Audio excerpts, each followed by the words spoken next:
So you know how to take the reservation, you just don't know how to hold the reservation. And that's really the most important part of the reservation, the holding.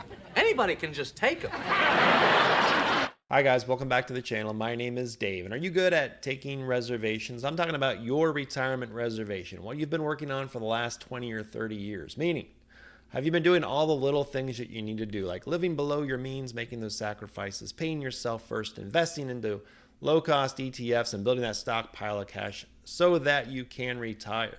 For many people, this is the easy part. You follow a pattern, you continue to repeat, and you build. But as we get closer and closer to retirement, we need to make sure that we hold that reservation. And this is often the stumbling block for many. So today I'm going to take a look at some new products from this new startup ETF company called BlackRock. Okay. They're not new. We know about them. They've been around for a long time. They're huge. But they've got some really good retirement products. So let's take a look and see if these fit for us and what we're trying to do. If that is what you're looking for, please stick around. Whoop.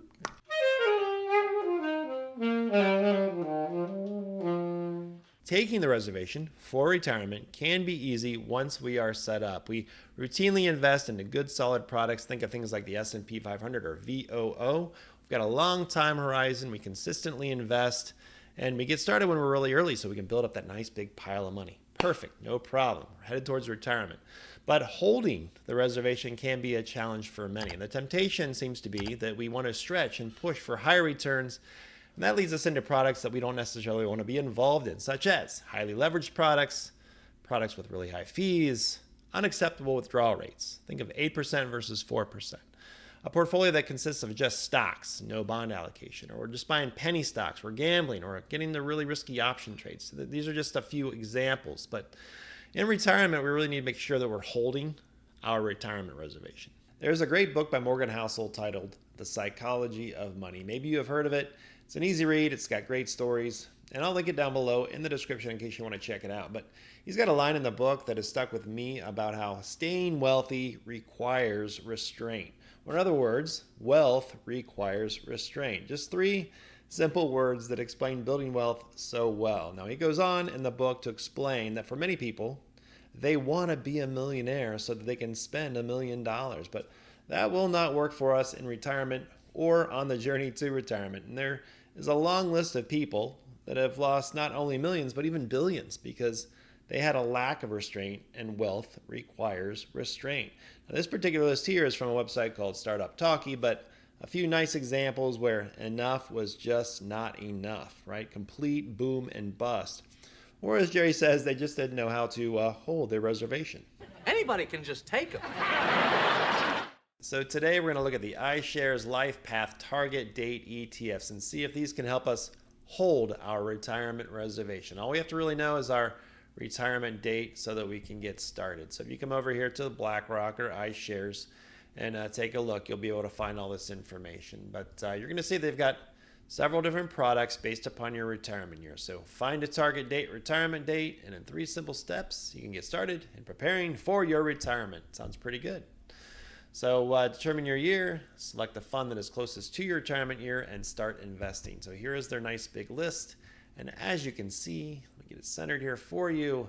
It's all about your retirement year. So if we go all the way out, 2063 or later, like you're just coming out of college, you can start here. But as we move back, I tend to have a little bit of an older audience. Come all the way back to 2024. If you're already retired, this would be the product that they're talking about. So we're going to take a look at this one. We're also going to take a look at, let's go out 20 years. Let's say we still have 20 years to retirement. We'll see how it's different.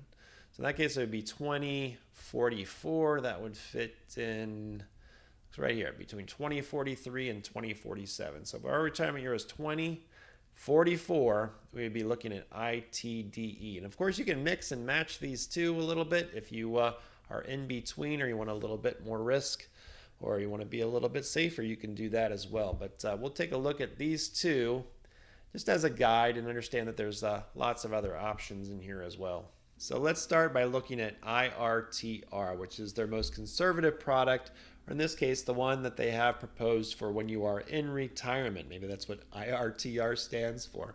So if we look at this product, these are all going to be the same. They're life paths. They're a mix of stock and bond ETFs that focus on growth early on and then gradually seek to reduce risk as the target date approaches. So in this case, it is approached, it is here now, you are in retirement. So in this case, we're looking at a portfolio that is 40% stocks and 60% bonds. So quite conservative in this case. You've already hit retirement, and this again is IRTR. So what actually is in this? Well, let's take a quick look. In this case, we have an expense ratio of 0.08%. And that's attractive. I think that's pretty darn good for what you're getting here. So expense ratio is nice and low. I appreciate that.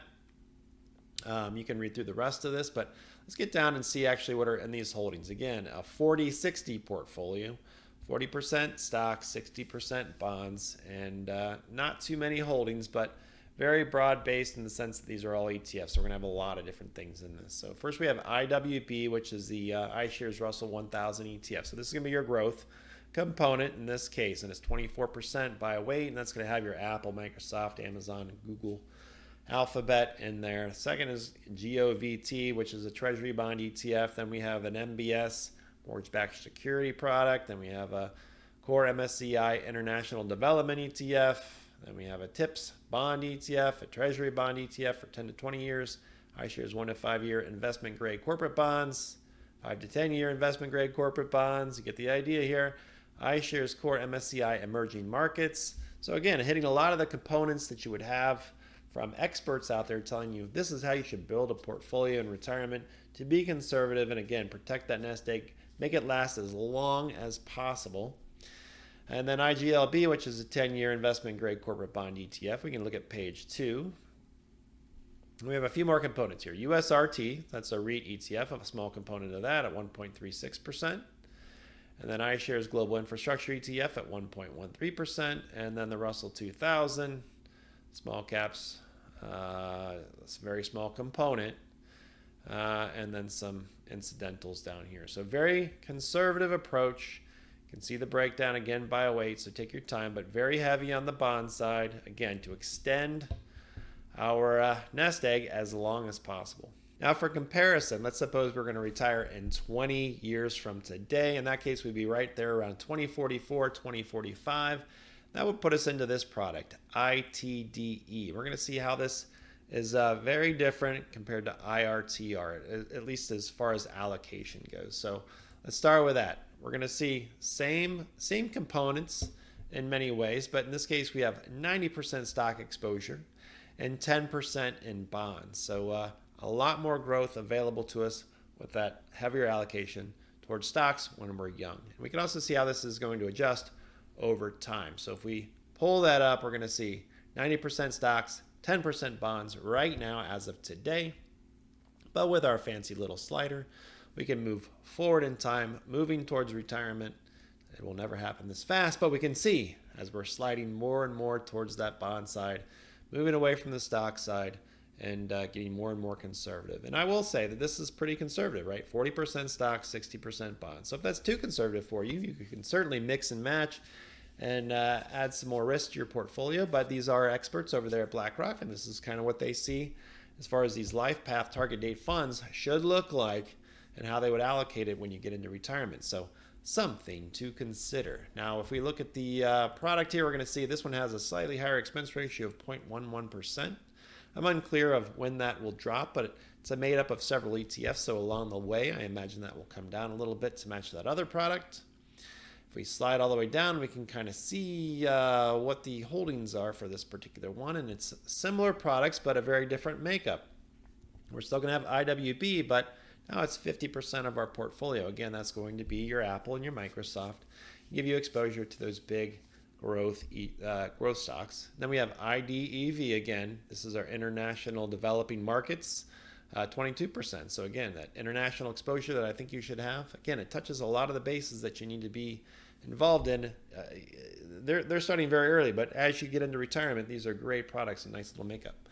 IEMG, this is MSCI emerging markets. Then we have a 10-year investment corporate bond ETF. That REIT ETF again, but at a higher allocation. MBS, mortgage-backed securities, Russell 2000, again, higher allocation, 10-year Treasury bond ETF, U.S. Treasury bond ETF, 1 to 5 year investment grade corporate bond ETF, page 2 in this case, a small allocation here for another 5 to 10 year investment grade corporate bond ETF. So a few different components that are in there, but at a very small weighting right now that will go up with time as you move closer to retirement.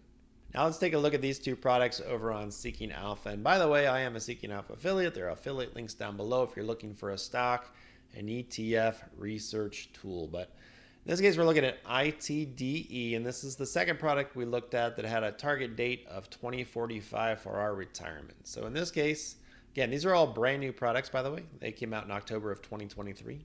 But we see that relatively low expense ratio. In this case, it pays you out annually. Once a year, it's going to pay you out less than 1%. So these don't distribute a lot of money, and that's fine because we're in growth mode. We have 20 years till retirement. We don't want to receive any income. Just keep it, continue to grow. Grow, grow, grow. But it transitions as you move into the other products. So if we look at IRTR, which is the one where we're actually in retirement, we're going to see slightly different makeup here. In this case, again, brand new fund, pays out every single month though, lower expense ratio, and it shows a yield of 1.38. But I think it's going to fall between 3 and 4% on an annual basis. So if you look at the dividends here, we click in, we can look at the dividend history. And it is a little erratic. That could be a problem for some people. But we see a distribution of 9 cents, 14 cents, 3 cents, 4 cents, 7 cents. And if you annualize that so far, it looks like it'll be around 3 to 4%. Once we get more information, we'll know more. That's where it falls. So I kind of like the way it transitions from I have 20 years till retirement till I'm retired now, and it's paying me every single month. So I think that's attractive. I like the way that works. So what do you think about the iShares Lifepath Target Date ETFs? Let me know down below what you think. I personally like this series of ETFs. There's a lot of psychology that goes into investing, and that could be a very weak point for a lot of people. They can't hold the reservation. That's the whole point of this, is staying conservative when your psychology doesn't like to stay conservative. It's just like using someone else. If you're going to use a financial advisor, one of the reasons is because it keeps your investment at arm's length and can kind of protect you from the worst of yourself. So I kind of like that psychological side of these ETFs. But I'd love to hear what you think about these and how you might use them. I think they could be a very good core position for a lot of people. And I don't own them currently, but I certainly wouldn't be opposed to buying these products. So let me know what you think. Now, if you have any comments, ask down below. I appreciate you watching. Like and subscribe if you like this kind of thing, and we'll see you next time. Take care. Whoop.